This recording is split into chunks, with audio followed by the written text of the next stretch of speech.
విజయవంతమైన పలు చిత్రాల్లో నటించిన డాక్టర్ రాజశేఖర్కు స్టార్డమ్ ఎందుకు రాలేదు? ఫిలిం ఇన్స్టిట్యూట్లో నటుడిగా శిక్షణ పొందిన రాజశేఖర్కు తెలుగు డైలాగులు చెప్పలేకపోవడం అనేది ఎప్పుడూ మైనస్ పాయింట్ కాలేదు.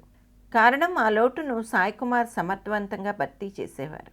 అయినా ఒకసారి రాజశేఖర్తో సినిమా తీసిన నిర్మాత మళ్ళీ ఆయనతో సినిమా తీయడానికి ఎందుకు ఉత్సాహం చూపరు అంటే, రాజశేఖర్తో సినిమా తీయడం అంటే కొరివితో తలగోక్కున్నట్లే అని అనిపించేలా ఆయన చాలా సమస్యలు సృష్టిస్తారని చిత్ర పరిశ్రమలో చెబుతూ ఉంటారు.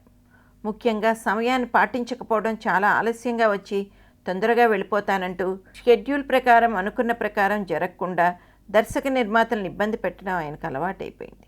ఫైల్స్ వంటి వ్యాధి వల్ల ఆయన విపరీతంగా బాధపడుతూ ఉంటాడని, అందువల్ల అలా ప్రవర్తిస్తూ ఉంటాడని సన్నిహితులు చెబుతూ ఉంటారు. అందువల్లే ఆయన ఆ బాధను భరించగలిగిన వాళ్ళే ఆయనతో సినిమాలు తీయగలుగుతారు. అలా ప్రముఖ నిర్మాత అరుంధతి ఫేమ్ ఎం శ్యాంప్రసాద్ రెడ్డి డాక్టర్ రాజశేఖర్తో తలంబ్రాలు, ఆహుతి, అంకుశం, ఆగ్రహం అనే 4 సినిమాలు నిర్మించారు. 5వ సినిమాలో ఆయన రాజశేఖర్ని ఎంపిక చేయలేదు.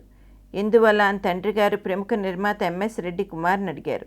దానికి శ్యాంప్రసాద్ రెడ్డి, రాజశేఖర్ గురించి మీకు తెలియదు నాన్న, వాడితో పిక్చర్ తీయడం కంటే అడుక్కు తినడం మేలు అన్నాడు.